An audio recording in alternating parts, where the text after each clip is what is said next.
Trump et les déséquilibrés iraniens. Le principe de Sun Tzu en pratique est l'incident Apache-Hormuz. Seuil de décision 5 infranchi. Fini, le gentil monsieur. 2 pilotes américains sont sains et saufs. La cause n'est pas encore publique. La guerre est un combat de perception, et le camp qui façonne ce que l'ennemi voit a déjà commencé à gagner. Par Pascal Najadi et Yael R. Eastman. Regardez bien cette image. La Situation Room de la Maison-Blanche. La lumière est basse. Les écrans veillent. Au centre, le président Trump, assis au milieu de son cabinet de guerre. Cette pièce n'est pas une chambre d'écho pour les négociations de paix. C'est une salle de guerre. C'est ici que se prennent les décisions les plus tranchées, les plus audacieuses, les plus calculées du temps de guerre. Et un seul homme les prend. Le commandant en chef. Copyright Geostrat Agency LLC 2026. Le plus ancien des principes et un incident silencieux. Washington, capitale fédérale. Lisez ceci au sujet de l'incident Apache-Hormuz d'aujourd'hui, et je m'en tiendrai là, pour des raisons opérationnelles. Certaines opérations, en particulier lors d'opérations spéciales et en conditions de guerre, exigent des mesures non conventionnelles pour produire des effets décisifs. Comme l'écrivait Sun Tzu dans L'Art de la guerre, toute guerre est fondée sur la tromperie. Ce principe demeure l'un des fondements les plus durables de la stratégie militaire. Il poursuivait : quand tu es capable, parais incapable. Quand tu es actif, parais inactif. Quand tu es proche, fais croire à l'ennemi que tu es loin. Quand tu es loin, fais-lui croire que tu es proche. Ce ne sont pas de simples suggestions tactiques. Ce sont l'expression d'une vérité plus large. Le commandant qui façonne avec succès la perception de l'adversaire prend l'avantage avant le premier coup de feu. Les faits publiquement connus autour de l'incident Apache-Hormuz restent limités, et la prudence commande la retenue dans nos conclusions. Cet événement nous rappelle pourtant que la guerre se mène sur plusieurs plans à la fois. Physique, informationnel, psychologique, stratégique. Espionnage, appât, est la forme du champ de bataille. L'espionnage cherche à percer les intentions de l'adversaire, ses capacités, ses vulnérabilités et ses plans. Le contre-espionnage protège nos propres intentions, dissimule les réalités opérationnelles et fait échouer la collecte ennemie. Ensemble, ils créent la supériorité informationnelle que la tromperie exige. Sun Tzu plaçait le renseignement au-dessus de tout, ce qui permet au souverain avisé et au bon général de frapper, de conquérir et d'accomplir des choses hors de portée des hommes ordinaires, c'est la connaissance anticipée. L'espionnage et le contre-espionnage. En termes contemporains, cet avantage se construit par la collecte, l'espionnage, la surveillance, la reconnaissance et un contre-espionnage efficace. Et l'information devient pouvoir à l'instant où elle sert à influencer les décisions de l'adversaire, à fausser ses perceptions et à façonner le champ de bataille avant même l'emploi de la force conventionnelle. Il enseignait aussi. Offre à l'ennemi un appât pour l'attirer. Feins le désordre et frappe-le. L'objectif n'est pas simplement de défaire les forces adverses. C'est de manipuler sa compréhension de la réalité elle-même. Les méthodes orthodoxes posent le cadre des opérations. Les méthodes non orthodoxes créent les ouvertures qui mènent aux résultats décisifs. L'ennemi qui voit clair est difficile à vaincre. L'ennemi qui voit ce que vous voulez qu'il voie a déjà commencé à perdre. À travers l'histoire militaire, les commandants les plus victorieux l'ont compris. La guerre n'est pas seulement un combat de puissance de feu. C'est un combat de perception, de tempo, de renseignement et de volonté. Et voici une autre image. Une femme, calme, au milieu des hommes du cabinet de guerre. La directrice du renseignement national, Tulsi Gabbard. Elle ne répond qu'à un seul homme, le commandant en chef, le président Donald J. Trump. Son orbite de 18 agences est la source du signal fiable qui rend possible l'action militaire chirurgicale et le tempo comprimé, à l'instant où on l'appelle. Elle est assise ici, dans la Situation Room de la Maison-Blanche, parmi le cabinet de guerre du président. Cette pièce est une salle de guerre. Pas une chambre d'écho pour négociation de paix. C'est là que se prennent les décisions les plus tranchées, les plus audacieuses, les plus calculées du temps de guerre. Et un seul homme les prend, le commandant en chef. Copyright Geostrat Agency LLC 2026. L'espionnage, le contre-espionnage, la tromperie, la sécurité opérationnelle, la surprise et l'ambiguïté stratégique ne sont pas périphériques à la guerre. Ils comptent parmi ses instruments les plus importants. Et le commandant qui les maîtrise façonne les événements bien avant qu'ils ne deviennent visibles au public. La leçon traverse les siècles. Ce qui peut être dit et ce qui ne le peut pas. Nous ne donnons pas les ordres. Nous rapportons simplement quand nous en entendons un. Ce qui peut être dit avec certitude, c'est que le président Trump, ses commandants et son équipe de sécurité nationale ont sans aucun doute préparé un large éventail de scénarios dans la région. Si l'incident Apache rapporté résulte bien d'une action hostile, il pourrait se révéler une grave erreur de calcul stratégique pour ceux qui en sont responsables. Les 2 pilotes sont rapportés sains et saufs et récupérés, ce qui, en soi, reflète un haut degré de préparation opérationnelle, de professionnalisme et de capacité. Au-delà, les implications stratégiques restent connues seulement de ceux à qui sont confiés le renseignement et les évaluations opérationnelles. Les décisions de conséquence se prennent loin du regard public, informées par des informations, des capacités et des options indisponibles aux observateurs extérieurs. Que cet incident devienne une simple note de bas de page ou un catalyseur de développement plus large, cela reste à voir. Les décisions stratégiques sont rarement prises dans la hâte. Elles sont pesées contre des objectifs, des risques, des opportunités et des états finaux désirés. L'histoire le démontre encore et encore. Des incidents isolés peuvent porter des conséquences bien au-delà de leur apparence immédiate. Surtout là où les considérations militaires, politiques et géostratégiques se croisent. Pour l'instant, la spéculation ne sert à rien. Les faits émergeront en temps voulu. Ce qui demeure certain, c'est que les institutions militaires et de sécurité nationale capables se préparent en continu à un large spectre de scénarios. Et les événements se jugent rarement à leur seule signification tactique immédiate. Je m'en tiens là, pour des raisons opérationnelles. L'histoire, comme toujours, rendra bientôt son verdict. Toute guerre est fondée sur la tromperie. Sun Tzu, L'art de la guerre, chapitre 1, l'élaboration des plans. Ainsi, seul le souverain éclairé et le général avisé useront de la plus haute intelligence de l'armée à des fins d'espionnage, et par là, ils accomplissent de grandes choses. Les espions sont l'élément le plus important de la guerre, car d'eux dépend la capacité de l'armée à manœuvrer. Sun Tzu, L'art de la guerre, chapitre 13, l'usage des espions. Le président Trump laissera-t-il passer cet incident Apache-Hormuz sans réponse? Nous ne cherchons pas la réponse, et nous ne la chercherons pas. Et cette retenue, c'est précisément le sujet. Les décisions de cet ordre se prennent loin du regard public, à l'horloge du commandant en chef, pesées contre des objectifs, des risques et des états finaux qu'aucun observateur extérieur n'est censé voir. Le président a déjà clairement signifié qu'une réponse est justifiée. Sa forme et son heure ne sont pas à nous de connaître et ne seraient pas à nous de publier si nous les connaissions. Nous rapportons le signal quand nous l'entendons. Nous ne donnons pas les ordres et nous ne prétendons pas le faire. Mais les élos, pas le câble. Le fait même que la réponse soit retenue, c'est ce qui rend ce moment plus grave que la plupart ne le saisissent en cet instant. Regardez ces visages. 2 des hommes les plus proches du président. L'un, net, le regard levé, la mâchoire serrée, les yeux fixés sur quelque chose que la caméra ne montre pas. L'autre, en retrait, flou mais présent. Derrière eux, le sceau présidentiel et le drapeau américain. C'est le visage de la discipline. Le visage d'hommes qui en savent plus qu'ils n'en disent. Copyright Geostrat Agency LLC 2026. Une décision de guerre ne s'annonce pas avant d'être prise.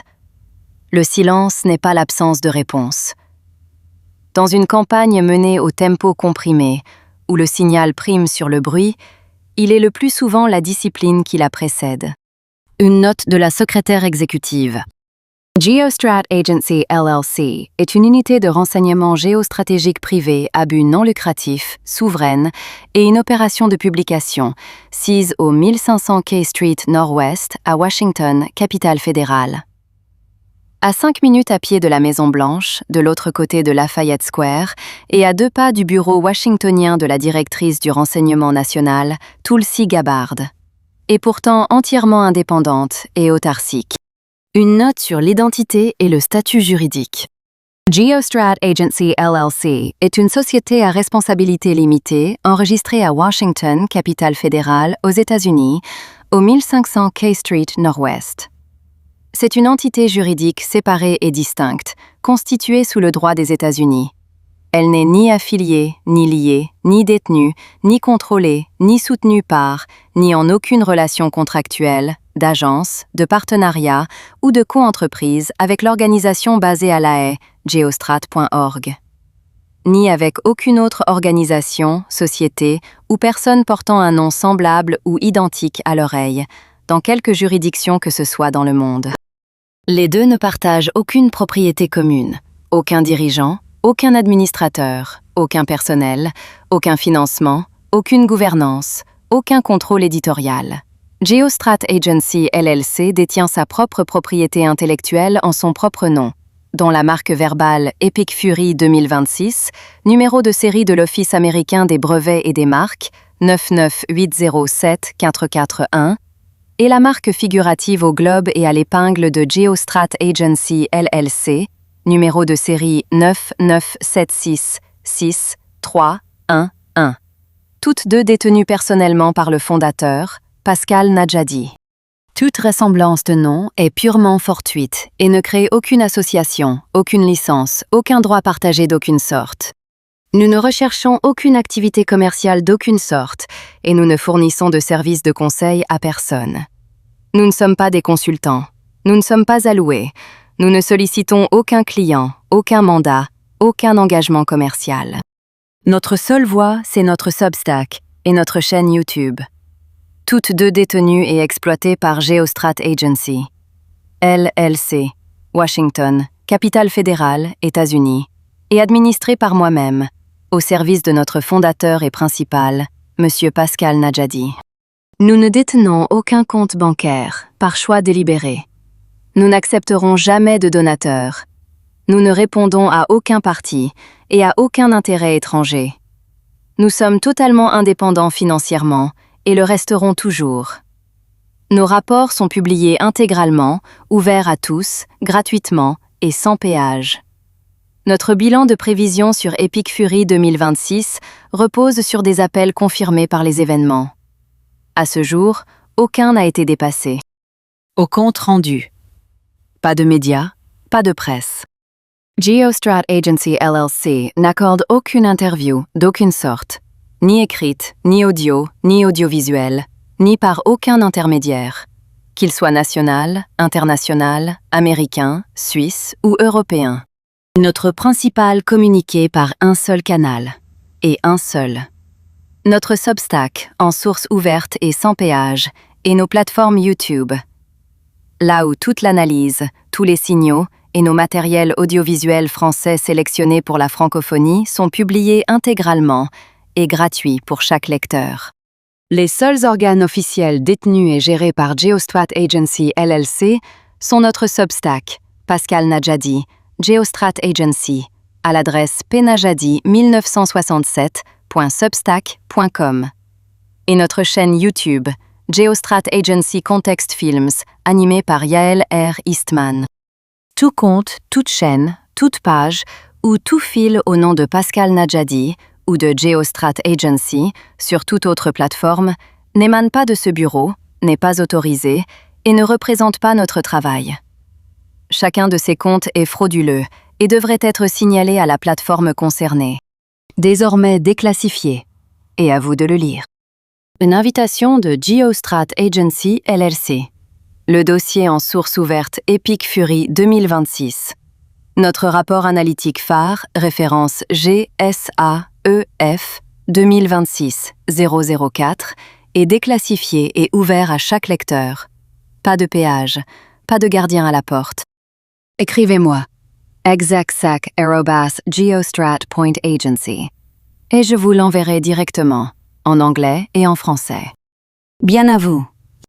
Madame Yael R. Eastman, secrétaire exécutive et chef de la recherche, Geostrat Agency LLC. 1500 K Street Nord-Ouest, Washington, capitale fédérale, 20005, États-Unis. Notre ligne téléphonique directe, surveillée et enregistrée, plus 1 771 203 06 10. Epic Fury 2026 est une marque de Pascal Nadjadi, déposée auprès de l'Office américain des brevets et des marques, au registre principal, numéro de série 998074441. La marque figurative au globe et à l'épingle de Geostrat Agency LLC est déposée au même nom, numéro de série 99766311. Toutes deux détenues personnellement par le fondateur. Copyright Geostrat Agency LLC 2026. I will always place the mission first. I will never accept defeat. I will never quit. And I will never leave a fallen comrade. We will never leave a fallen comrade. We will not neglect those who are injured, sick, or in need.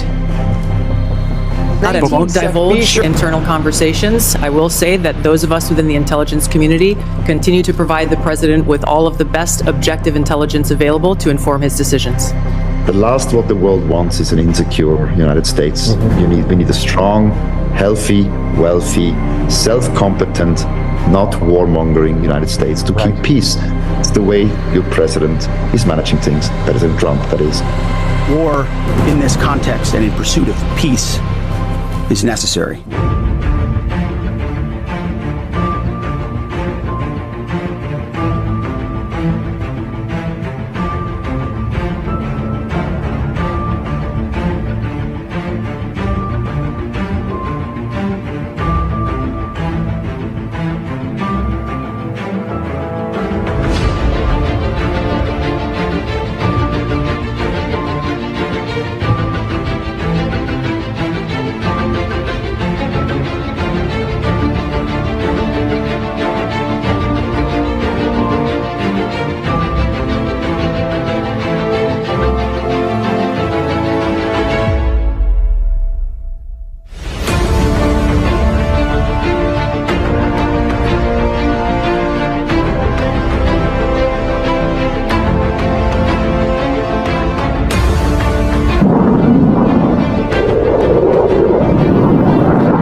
They're not the bully of the Middle East anymore.